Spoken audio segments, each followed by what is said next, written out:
everyone, good afternoon and welcome to Backchat. Welcome to Yogaberry, your yoga for scoliosis community. I'm Christine Jaureguiberry, for those of you who don't know me yet. I'm a yoga teacher. I specialize in yoga for scoliosis, and I generally love talking about this topic, which is why I have this show every Wednesday afternoon. This is UK time, so if you ever want to join us live, you can do so, of course, and join the chat, ask all your questions. And I'm not sure why I'm wearing my headphones today, because I don't actually have an interview guest.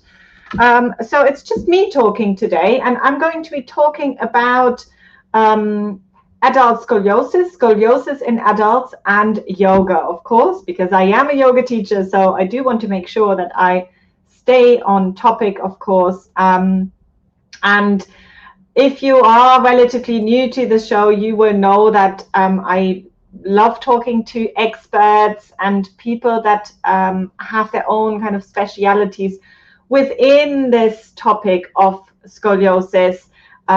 So we had some great ones over the last few weeks, so do make sure you look back at some of these as well, because they are some amazing resources. But as I said, today we're going to be talking about adult scoliosis in adults, and yoga, of course. So if you are here live, come and say hello. Feel free to join the chat. Type in where you're from, where you're tuning in from. This is a community, so I want to make sure to make this relevant, of course. And if you've got any particular questions, and I always love getting your questions on Instagram as well. Those of you who don't follow me yet, it's yogaberry.scoliosis. And yeah, I love to kind of connect with you, and I love to know what is important to you, of course, because I know what's important to me. So Kirti is saying hello. Thank you so much for tuning in. Let us know where you're from, of course. So before I dive into the topic, I just have a couple of things that I wanted to mention. One of them is that I'll be taking a summer break over the month of August. So some of you who are joining my weekly class, you know this, of course, already, because I've been talking about it. I'm hoping to get to Germany, which is my home country. So fingers crossed that will happen. It's going to be nice to see my family. I haven't seen them for a very long time. So that will be nice. If Corona rules allow, of course, we'll be able to go. That means there won't be any back chats for about 6 weeks' time. We'll be back in September. So make sure to use this time maybe to look back at I've been running this for a year now. So there are some really amazing chats that I've had with Dr. Lani about osteoporosis. We've got Dr. Fishman, obviously. We've got Jen Gorman was here last week. We had Elise Browning-Miller. We had Deborah Wog. So we had some amazing people here on this live show. So make sure to have a look around at some of the older chats as well. So the other thing I just wanted to mention is that I've got a little summer sale going on at the moment, and it's one of my very popular courses, and it's more of a mini course, so it's very affordable. I'm offering it at £29 only. Normally it's £49, and it's a great way to get into this practice and start adjusting your yoga poses. So you'll get a video every single day and get some prompts as well to adjust it for your curvature. Lovely. There's somebody else who's saying hello. It's Nina, if I'm saying this right, saying hello. Good. So let me give you a little tour. I'm sharing my screen here, so let's see if this works. So it's called 21 Days Love Your Spine. And if you've been doing my Instagram challenges on Instagram, obviously, then this is kind of where I got the inspiration from for this course, because it's such a great way. And on the Instagram challenges, again, if you don't follow me at yogaberry.scoliosis on there. I usually run them for about a week or so, and we have a different yoga pose a day, little prompts, and then you can do the pose. Now, this is a much bigger version of this, as you can see. First of all, it's 21 days, and it's also on this course platform, which you can see here. So it's divided over 3 weeks, as you can see there.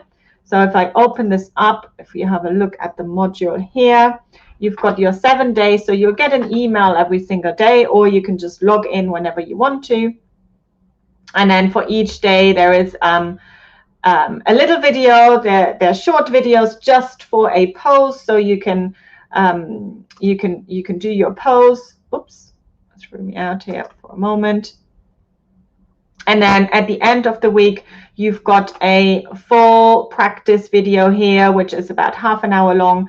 And then you've got a downloadable practice as well, so you can print it out. So this is just that 1 week. And this is obviously the same for every single week. So every single week has got 9 lessons, which you can complete. So at the end of it, you will end up, so here you can have the little summary here. So it's 21 yoga poses with adaptation for scoliosis. You can do it if you've got a fused spine, or if you don't have a fused spine. There'll always be different prompts and variations, some tips obviously as well for scoliosis. You can print all your practice plans afterwards, and you can keep all that access to all the practice material for as long as you want, really. So yeah, that's the mini course, and at the moment, as I said, it's £29 only. And this is until the 18th of July. So it's just over a week that you can get this. So you'll find the link in the description. So make sure to sign up for that now if you are interested. As afterwards, of course, the price will go back to £49, which it was before. Still a very good price, I have to say, for all that material that you're getting. Good, lovely. So just checking the chat here. So Katie is saying, I'm Katie from India. I'm having scoliosis. It's a mild thoracic curve, but it's very irritating as there's too much discomfort in my back all day for 24 hours a day. Yes, I think a lot of us can empathize with this, Katie. And in my opinion, it's not kind of the mount or the cob angle, the severity of the curve, which relates to how much pain you are in. I've seen people with very, very large curves. A lot of my clients have got big curves and then have small amount of pain, and they're looking more to kind of, when we're working together, that it's more about making sure the scoliosis doesn't get worse, strengthening, and building up that support, really. And then there can be people who have got small curvatures and have got huge amounts of pain and really feeling that imbalance. So yes, there doesn't seem to be a direct correlation, which is good news, I guess, because it doesn't mean that if your scoliosis is getting worse, that it has to be more painful as well. But obviously, we want to find those ways to make sure that we're not in pain. Lovely. So Tatiana is saying good morning. Hello, as a regular of this show. So nice to see you back. So I'm talking about adult scoliosis and yoga today, or yoga and adult scoliosis, however you want to put it. So Katie is saying too much heaviness in my back all day. Again, yeah, can anyone relate to this? It's almost like you're wearing a heavy backpack all day long. Especially I find this yeah, with scoliosis, with those muscle imbalances, we have to bear in mind that what's happening is that our body has kind of it's got to resist the pull of gravity all day long. And it would actually be really interesting, I'm just thinking about this now, how would this be, you know, if you're not in gravity, what effect would this have on the body, and how would the scoliosis kind of, how would it develop? Interesting thought, right? So gravity really can be our friend in yoga. I really love working with gravity in my yoga practice. There's a way that we can use gravity. But really, when we're kind of just in day-to-day situations, sitting, standing, being upright, is really when that gravity can really work against us, when there is an imbalance. The spine takes us over to one side. The muscles start to grip and pull even more, taking us more into the scoliosis, creating this vicious cycle that just kind of gets worse, and that's how the scoliosis progresses. So it is super important that we're using our practice to create balance, to kind of bring us back home, to bring us back to a place where we can reset, and yeah, where we can make sure that we're out of this whole spiraling situation, and finding a little bit more lightness. So Kirti, I think you put it lovely with that image of heaviness. I know I added the backpack, but you mentioned the heaviness. We want the opposite, right? We want lightness. We want energy. We want freedom, really. Freedom from that whole kind of pulling us down and taking us further into it. Good. So let's talk a little bit more about adult scoliosis. What does that even mean, right? So to me, first of all, if you are an adult and you've got scoliosis, that is adult scoliosis. However, it very much depends, like the official or the medical terms really depend on when your scoliosis has started, right? So this is really important. So just think about this, and maybe you can think back about, when have you been diagnosed with scoliosis? So this is like the first thing I would ask if an adult comes to me for a private session, on Zoom or in person. That's the first thing I ask them, is, when were you diagnosed with scoliosis? Because that gives us a lot of important information. It can be very different if you've been diagnosed in your teenage years, which would be more the adolescent idiopathic scoliosis, or if you've been diagnosed in your 50s, right? And the scoliosis was discovered when you're in your 50s. Now, this brings me to the point, obviously, that it could well be that the scoliosis was there already. You're in your 50s. Scoliosis has been there, but nobody has kind of diagnosed it. Does that mean you maybe had adolescent idiopathic scoliosis, but nobody noticed it, right? So there are some things that are even more idiopathic, meaning nobody knows about this. But it is really important that if you're working with a specialist, or if you're working with someone, you give as much as information. And even if you think that's not important, it is important. It is important when this has kind of first been diagnosed. And that very often specialists will be able to tell, even if you've just discovered the scoliosis, if it's already been there or if it's a new one. And kind of the new adult scoliosis is called de novo scoliosis. And that means that there wasn't any history of scoliosis before, but it's more for degenerative kind of condition that usually happens later on in your life. So after your 40s, maybe after you've been through menopause, everything can start to degenerate. Obviously, it's all very often linked to osteoporosis as well. So bone density or loss of bone density. Again, I've got a fabulous interview there with Dr. Lani. Check it out, about osteoporosis. She's so knowledgeable, and she's written an amazing book as well. And she, she has got, if your question is about osteoporosis, she's the one to go to, really. But that degenerative scoliosis happening in older adults is very, very often used, or linked to osteoporosis.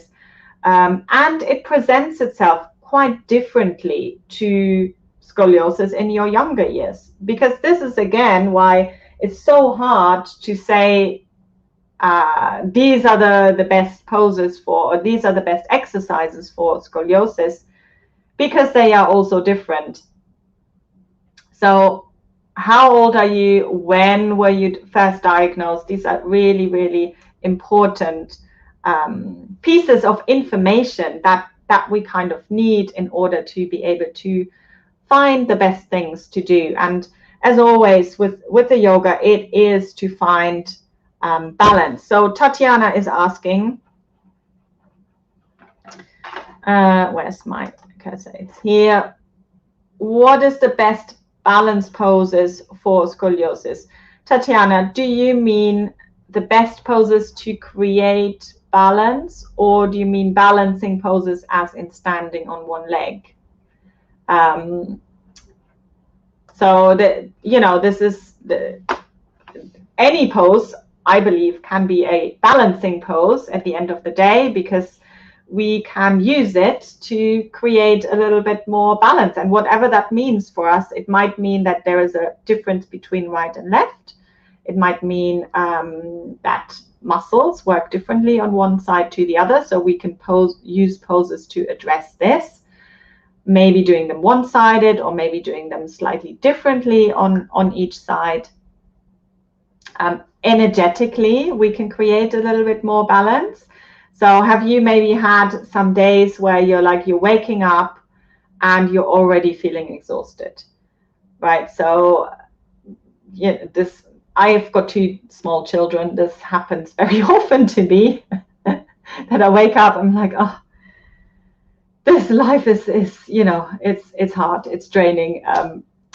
It requires a lot of energy from me. So I, for example, if you practice with me, you know this, I go on about Shavasana and the importance of restorative yoga and the importance of relaxation and creating balance in this way. If your life is quite hectic, if it's quite, if there's a lot of fire energy, is always go, go, go, and you like your tick boxes and all of that, you can create balance by calming down, right? By practicing active relaxation. And that's very different from sleep, by the way. But I suspect, so sorry, I've gone kind of into one direction here. I suspect that Tatiana maybe means balancing poses as in terms of balancing on one leg. I don't know. So for example, I love most of the balancing poses, meaning standing on one leg, for scoliosis, because it highlights what's happening in our bodies, right? And this is really why I love yoga and practicing mindfully, because you can't hide anything. It brings out anything that is imbalanced. It really shows you what's going on. For example, tree pose, so standing on one leg, is a great way to notice how one side of the body is working as a piece compared to the other side. Your center of gravity, when you shift it over to one side, how might that be different when you shift it over to the other side? And really amazingly interesting for thoracolumbar curves, in my opinion. So if you've got one large curve, or even if you've got a double curve, but one of the curves is bigger, if you have an S curve, but it's quite balanced between the thoracic and the lumbar, and they're quite similar, then you might not have such a problem with this specific thing. For you, it's more about lengthening up, of course.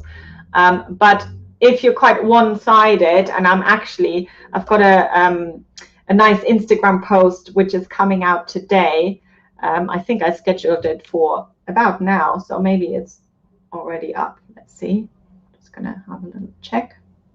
No, it's not up yet, so it might be at 5 o'clock that it's coming out. But I've drawn a line basically on that person who was very imbalanced, first of all, and her whole weight was over onto one side, even though her S-curve was actually quite balanced. But her center of gravity had shifted over to one side very much. And towards the end of the practice, it was really, you can see the difference. It's centered. You can see how differently she stands. And it's not because I told her to stand any differently. It's because she found her center again. So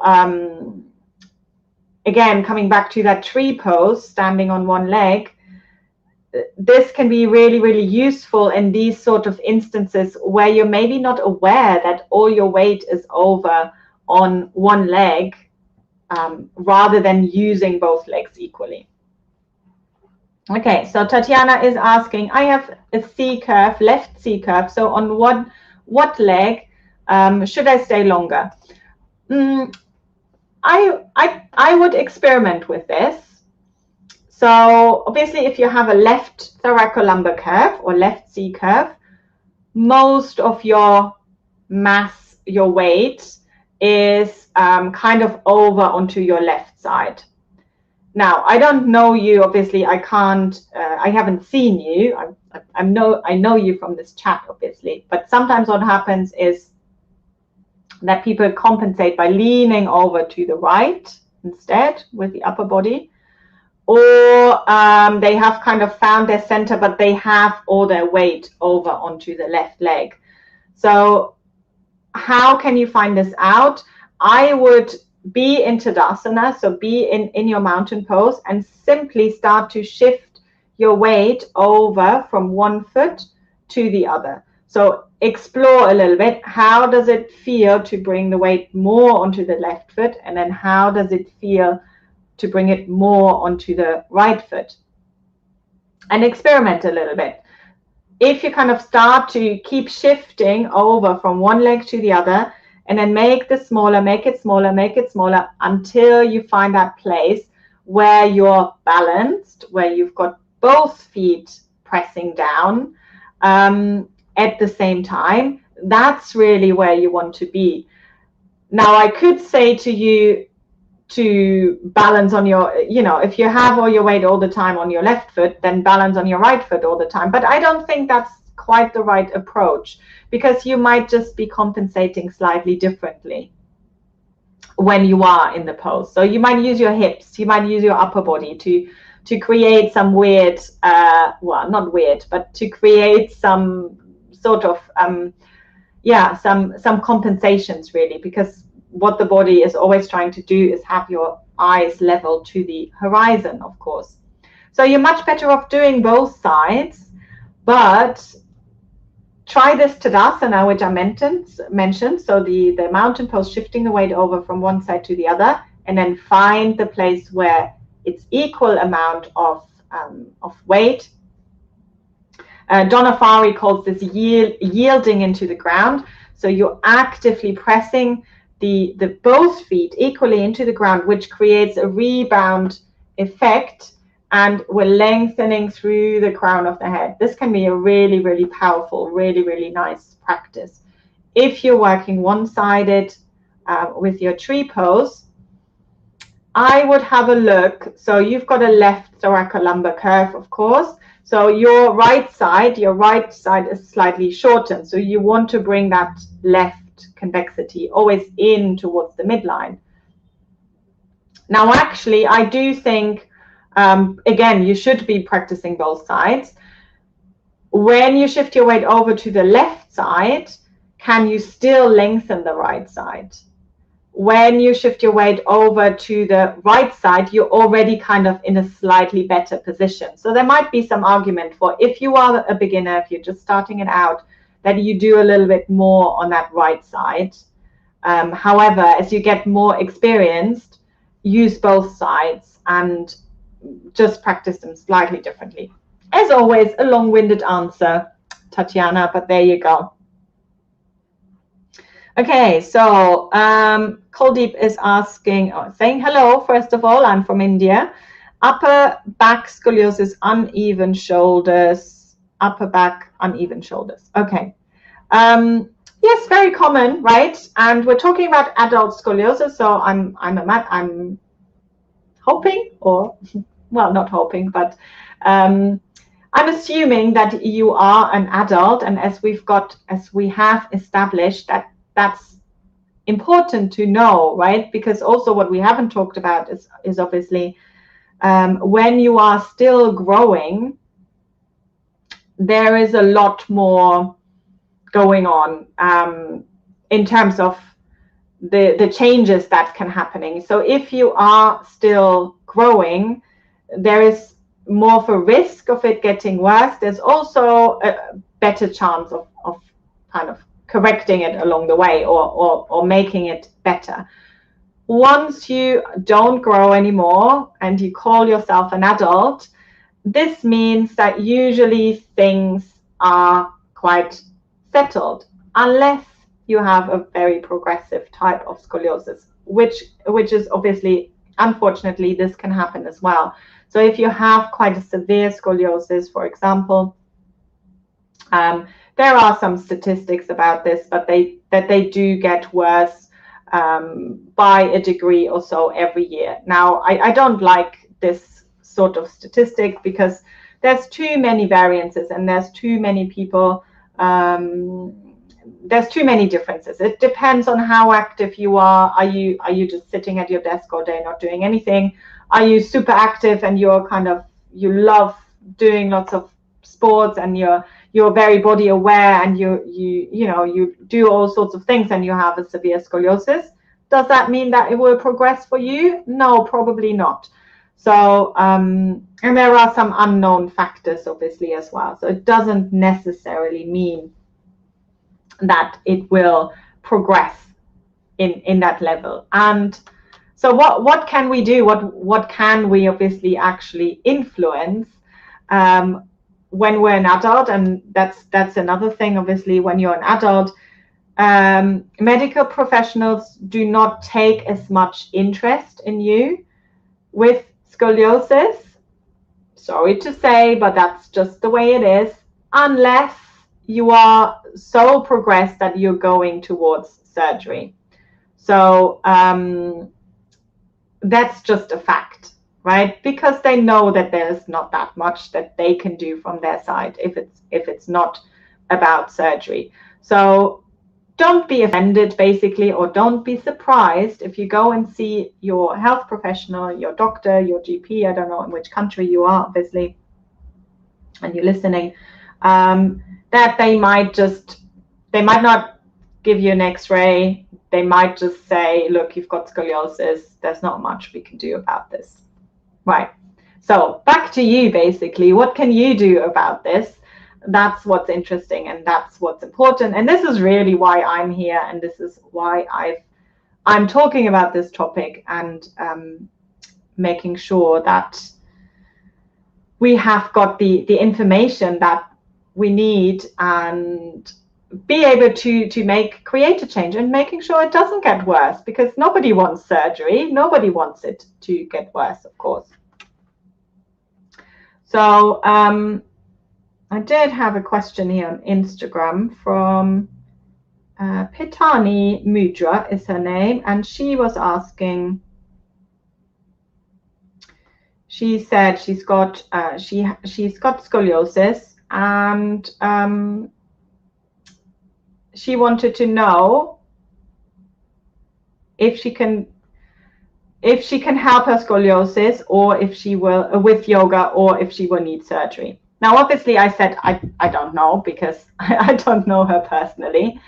So you obviously need to check out your health professional and make sure that you talk about this as well.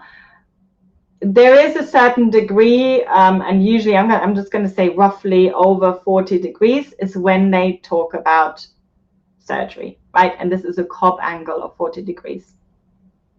So that's kind of the borderline. Wherever you are, this might be higher, the threshold might be higher, but really under 40 degrees. If you are an adult, there shouldn't be any talk about surgery. Now, if you're a child, that's obviously different. So teenagers and children, if they are already approaching that or slightly below, there will be, people will keep a very close eye on how this obviously develops. But this is kind of the rough guideline when you're an adult. Again, you need to make sure you talk to your health professional about this, of course. So Tatiana is saying, thank you, you're welcome. Some Schross therapists said that child's pose is not good for scoliosis. What's your opinion? It depends, Tatiana, and it really depends. Sorry, this is always the answer, right? It depends on how you practice it. It depends on how severe your scoliosis is. If you have a kyphosis, so if we are, as I was talking a little bit more in the beginning, if you're falling into the category of degenerative adult scoliosis, so you were diagnosed later on in life, there is some degeneration of the spine going on, you've got osteoporosis, you will not want to do a lot of forward bending and stretching in this way, right? So child's pose is, if you're, depending on how you do it, if you have your arms alongside the body and you're just rounding into the upper back, we know what we know about scoliosis is that forward bending brings out the maximum amount of rotation in the scoliosis as well. So yes, anything where you round your spine, you're also going to rotate a lot more. So does this mean that you are not allowed to do child's pose? No, I don't think so.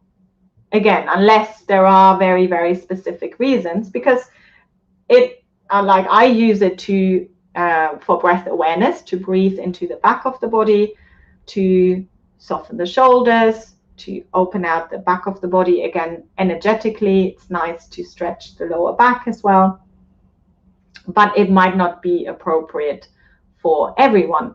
So generally for scoliosis or degenerative scoliosis, where we don't want to do a lot of rounding, how about you do an extended child's pose instead? So have the arms reaching forwards and bring the hands onto a block, onto two blocks, sorry, to make sure that there's less rounding in the upper body, but there's a little bit more lengthening and elongation through the spine. So that might be a way around it. So I do know why they would say they don't like child's pose for scoliosis. It's because of the flexion in the spine. It's because of the rounding of the spine.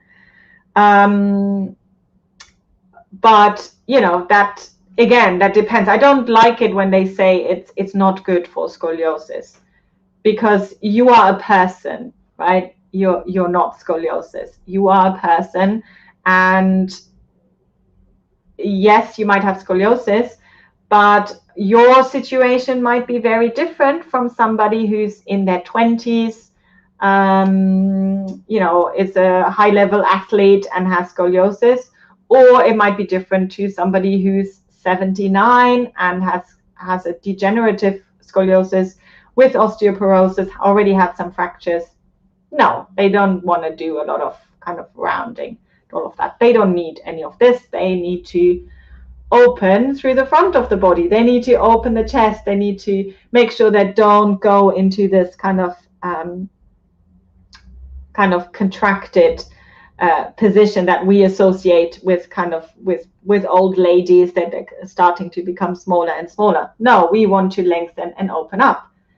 If you're very young and super flexible, maybe slightly hypermobile,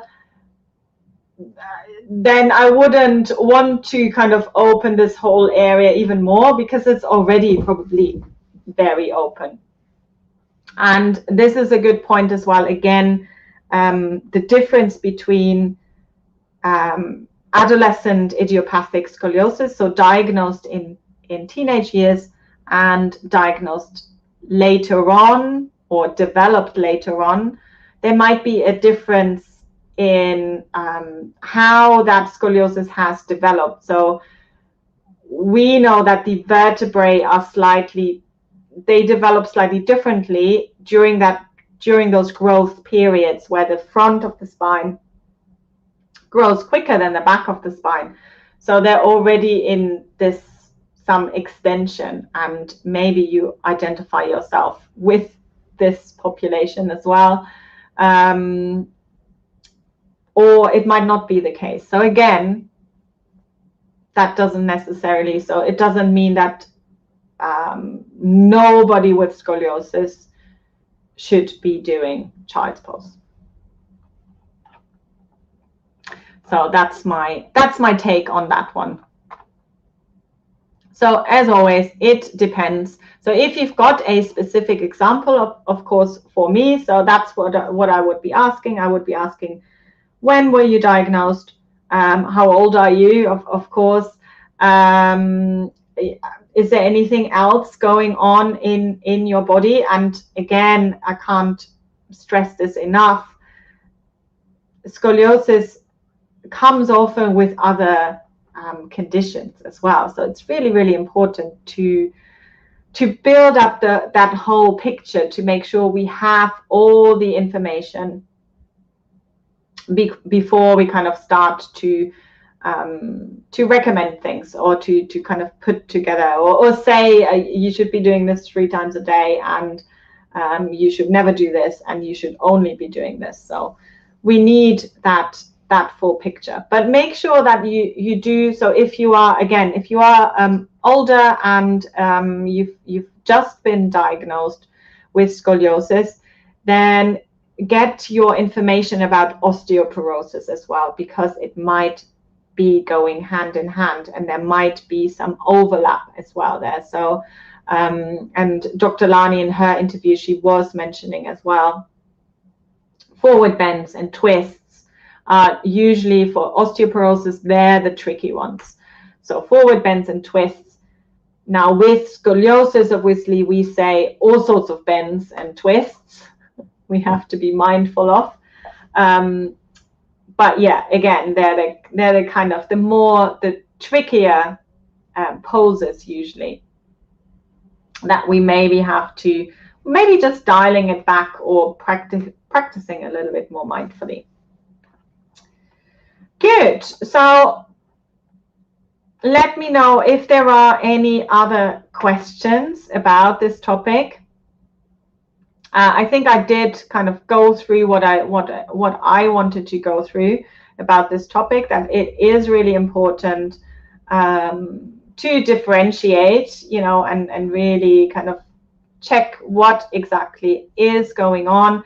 If you are relatively new to this topic, or if you're looking for a little bit of inspiration how to practice, again, then I've got my summer sale at the moment for my 21 days Love Your Spine. So these are different yoga poses, and they all focus on lengthening. Of course, they're all designed for people with scoliosis. Now, I keep going on about how difficult it is to recommend poses, of course, but there are some that are better than others. So yes, some of them will be more challenging for you, some of them will be easier, some of them will be new, some of them will be familiar. But the whole point about practicing yoga is that you get to know yourself, right? And that you start to understand what works for you and what doesn't work for you. So that's why I'm doing what I'm doing. That's why I've designed this course for you as well, to get you to become independent, so that you don't need other people telling you what to do, right? I might be shooting myself in the foot here, because obviously I do want people to practice yoga with me, and I love it when you come to my weekly classes and stuff. But self-practice is really important, and self-practice is the only way to really find the things that work for you personally, for your scoliosis, curvature, and for anything else that might be going on in your body. Good, guys. So I'm going, if there's no other questions, I'm going to leave it at this for today. We've got still next week, and I completely forgot the topic for next week, but there is a topic. So make sure to come back next week for another chat. Let me just quickly look it up, because this is bugging me now. Because after that, we've got our 2 weeks break, obviously. Okay. So this is about the topic for next week is what every yoga teacher needs to know about scoliosis.